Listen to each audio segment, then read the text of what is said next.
नीतियां बनाना बहुत जरूरी हो जाता है सर, सबसे इंपॉर्टेंट बात तो यही हो जाती है। अच्छा, लेकिन मसूद चौधरी जी, निंदा करना ठीक है, आपने उस बात को कम से कम स्वीकार किया, लेकिन कोई एक बार मसला होता, 2 बार मसला होता तो समझ में आता। यहाँ पर राउंड शिराजी भी इस बात पर नाराज हो गए थे जब मैंने अगर यहाँ के हालात की बात की। वर्ल्ड इकोनॉमिक फोरम की ग्लोबल जेंडर गैप की एक रिपोर्ट आई थी 2025 में, 148 देशों का उसमें जिक्र किया तो पाकिस्तान 148वें स्थान पर रहा। बताया जाता है कुल स्कोर जो है वो 56.7% था, और ये अपने आप में बड़ी गंभीर स्थिति एक तरह से दर्शाती है। Women peace and security index में भी बहुत निचले पायदान पर एक तरह से पाकिस्तान रहा। क्या वजह नजर आती है सर? अगर आर्थिक मोर्चे पर दिक्कतें हैं, सिक्योरिटी के मोर्चे पर दिक्कतें हैं, महंगाई के मोर्चे पर दिक्कतें हैं, हर मोर्चे पर दिक्कतें हैं। मसूद चौधरी, मुझे बात मुकम्मल करने देंगी? जी जी बताइए बताइए। मुझे रोकेंगी तो नहीं? वो डिपेंड करता है सर। मैं पहले पूछ लूं, अगर आपने बात ही नहीं करने देनी, अपनी बात देखिए डिपेंड करता है, अगर आप बिल्कुल लॉजिकल बात करेंगे तो मैं बिल्कुल नहीं रोकूंगी। हम खवातीन की आजादी के खिलाफ नहीं हैं। आप पता नहीं क्यों हमें उस जगह पे ले जाके खड़ा करते हैं जहां पे पता नहीं हम शायद कोई बंदूकें लेके सर पे तान के खड़े हैं खवातीन के, और उनको कोई काम नहीं करने देते या उनको सामने नहीं आने देते। ओ भाई साहब, 4 लोग गिरफ्तार हो गए 2 दिन के अंदर अंदर। मुझे बताएं, आपके मुल्क में या किसी भी और मुल्क में कौन सी ऐसी इंटेलिजेंस एजेंसी या इन्वेस्टिगेशन है जो किसी भी बंदे को गिरफ्तार करती है मर्डर केस में?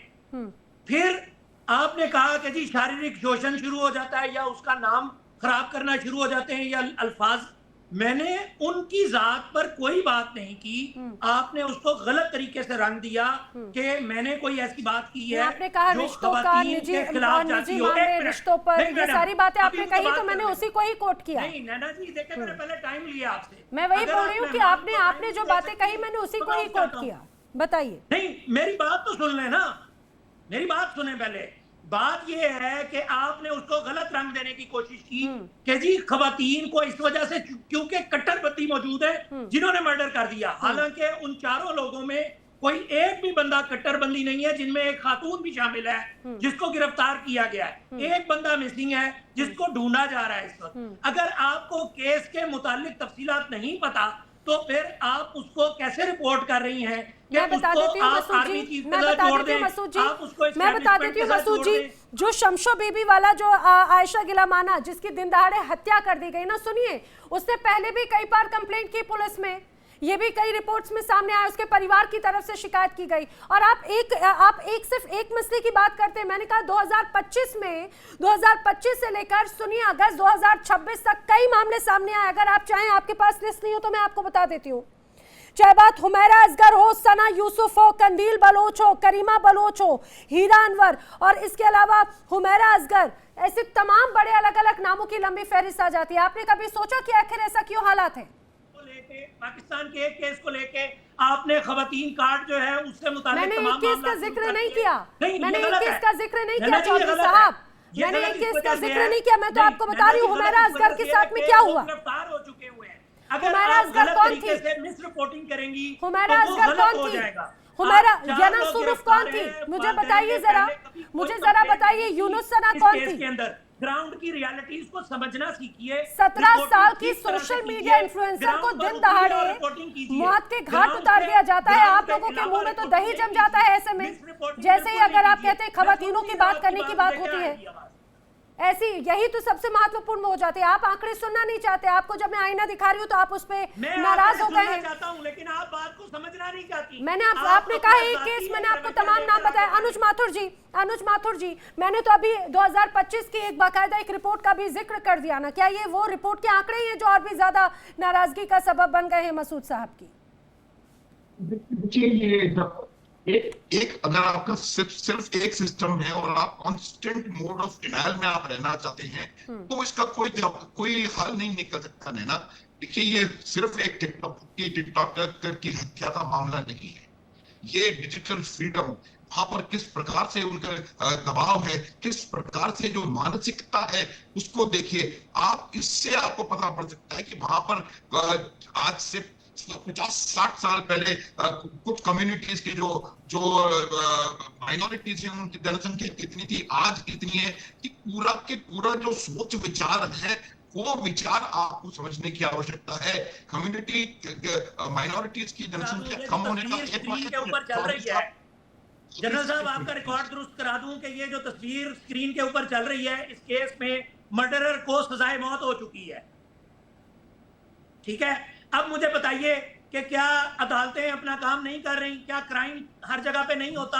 आपके मुल्क में भी क्राइम होता है, हमारे मुल्क में भी क्राइम होता है। अगर किसी क्राइम को लेकर आप ये मौक़िफ़ बनाने की कोशिश करें कि रियासत नाकाम हो गई है, तो ये कहाँ का इंसाफ है? मुझे ये बताइए। नहीं, कोई ऐसे, बिल्कुल आप गलत बोल रहे हैं। मैं ये नहीं बात कर रहा हूँ और मैं इसके बारे में बात कर भी नहीं रहा था। मैं जो तथ्य आपको बता रहा हूँ वो बिल्कुल अलग चीज है कि किस प्रकार से लगातार एक सोची समझी ड्राइव के तहत, आप देखिए, आप मुझे खुद बता दें चौधरी साहब कि जो माइनॉरिटीज हिंदुओं की क्या परसेंटेज थी 1947 में, आज क्या है, सिखों की क्या थी, आज क्या है। आप ये बात को समझने की कोशिश करिए। ये बात और ये तमाम चीजें हुई हैं, ये तमाम चीजें चौधरी साहब, एक जो कि एक दूसरे से मिलता हो। आठों केसेस के दरमियान कोई लिंक नहीं है, कोई सोच का ताल्लुक नहीं है, कोई ऐसा मामला नहीं है। ये आठों मर्डर्स इंडिविजुअल क्राइम केसेस हैं। आप इनको बतौर क्राइम केसेस ट्रीट कीजिए, मैं आपके साथ हूं। लेकिन अगर आप उस आठों केसेस को इकट्ठा करके ये मौक़िफ़ बनाने की कोशिश करें कि ये तो जनाब पाकिस्तान के अंदर एक ही तरह का सेट पैटर्न है जिसके तहत मर्डर्स हो रहे हैं, ऐसा बिल्कुल भी नहीं है।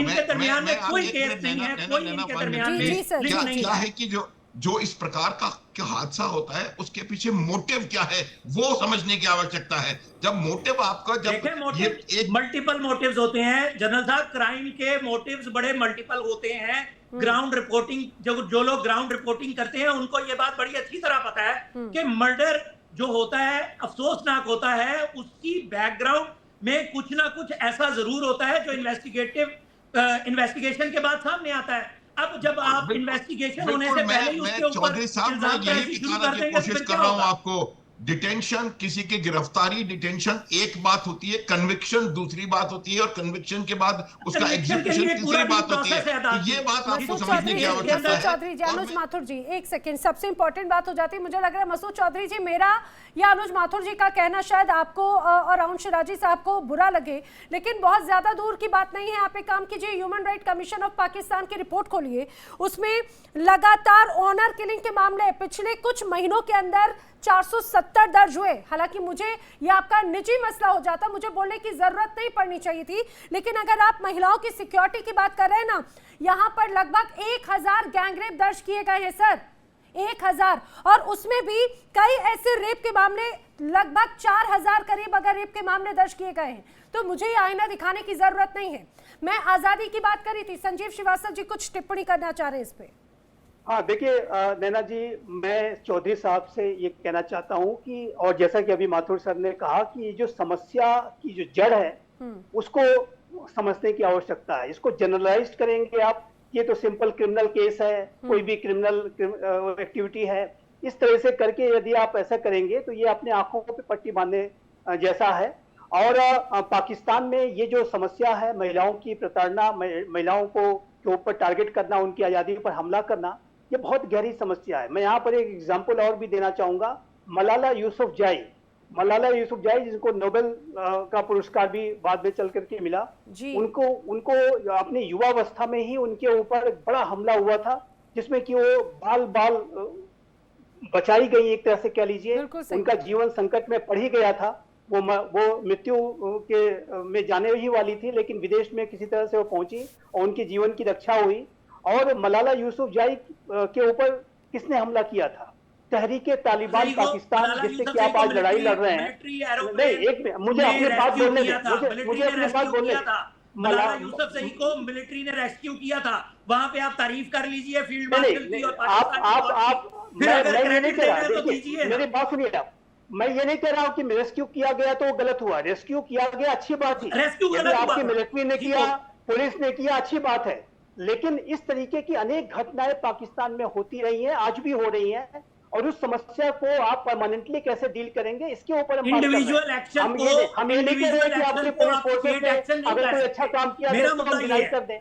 आपकी मिलिट्री ने रेस्क्यू किया, बड़ी अच्छी बात है, अच्छा है, रेस्क्यू किया Thank you। और उसको विदेश भेजा। लेकिन और भी इस तरह की घटनाएं हैं, धर्मांतरण की जो घटनाएं हैं, सिख बच्चियों के साथ, हिंदू बच्चियों के साथ, क्रिश्चियंस बच्चियों के साथ जो उनका अपहरण होता है, उनको लगातार धर्म परिवर्तन जबरन कराया जाता है, उनके ऊपर जो कार्रवाई तो हम देखे सिर्फ नाम मात्र की होती है, दिखावे की कार्रवाई होती है। अनेक ऐसे जो कट्टरपंथी हैं जो अभी भी खुलेआम वहां घूमते हैं, उसके ऊपर तो आप कोई कार्रवाई नहीं करते। जब कभी भी वो किसी घटना आपको कैसे पता कि हम कार्रवाई नहीं करते? अरे बिल्कुल, आप मुझे ये तो बता दें कि आपको कैसे पता कि हम कार्रवाई नहीं करते या पाकिस्तान में कार्रवाई नहीं होती? परिवर्तन के काम ये में आप लगे हुए प्रोपेगेंडा कर रहे हैं। उन कट्टरपंथियों आपको पता को है कि आपने ये कैसी- मेयर कैसी प्रोपेगेंडा सजा दी है, जेन्युइन क्या प्रोपेगेंडा। क्या उस तरीके की सजा आपने दी है? जैसा कि अभी आप कह रहे हैं किसी को मौत की सजा दे दी गई। अनेक ऐसे किसको सजा दी है? मैं किसको सजा दी? जो कि धर्म परिवर्तन कराते हैं, घूम के कभी किसी का अपहरण कर लिया, कभी किसी का अपहरण कर लिया। सिंध में, सिंध प्रांत में हिंदू आबादी सबसे ज्यादा थी, लेकिन ये लगातार घटती गई है। सिख आबादी लगातार घटती गई है। कहाँ गए वो लोग? कहाँ गए वो लोग? जाहिर है कि आप ये आपको कौन ये खबरें दे रहा है, ये इत्तला दे रहा है? कोई आबादी नहीं कम हो रही, क्या हो गया आपको? ये अपने आप अपने आप कौन खिलाड़ी साहब, कौन खिलाड़ी साहब, चौधरी साहब पाकिस्तान देखिए, से- घर की अगर बेटी की बात होती है, उसकी जान की कीमत क्या होती है ये हर कोई समझता है। लेकिन शाउन शिराजी, अब देखिए तहरीक लब्बैक पाकिस्तान, टीएलपी जैसे जो तमाम ऐसे कट्टरपंथ संगठन हैं, वो पैगंबर की इज्जत के नाम पर कई बार भीड़ को उकसाते हैं, कई बार ऐसे मामले सामने हैं, खासतौर से महिलाओं को टारगेट करते हुए। कभी उन्हें चरित्रहीन कर दिया जाता है, कह दिया जाता है, या फिर ऐसे तमाम लोग जो सोशल मीडिया पर शामिल होते हैं उसे हराम बोलते हुए सीधे उनको टारगेट करना शुरू कर दिया जाता है। ऐसे तमाम ऐसे सेक्टर्स में कई केसेस सामने आए, पहला ऐसा मौका नहीं है, और ऐसे हमलों को भी जायज ठहरा देते हैं वो तो। नैना टिकटॉकर्स की कत्ल की बात हो रही है ना, आपकी हम नाम, आपको शायद खबर हो कि ना हो, नैना उसका भी नाम था, 19 साल की थी, 2020 में गाजियाबाद उत्तर प्रदेश में कत्ल की गई। उसके कातिल जो हैं वो आज तक नहीं पकड़े। देखिए इंडिया डेली 24/7 अब आपकी स्मार्ट टीवी पर। इंडिया डेली मौजूद है सभी डिजिटल प्लेटफॉर्म पर लाइव और लगातार। इंडिया डेली 24/7 हर दिन राष्ट्र को समर्पित।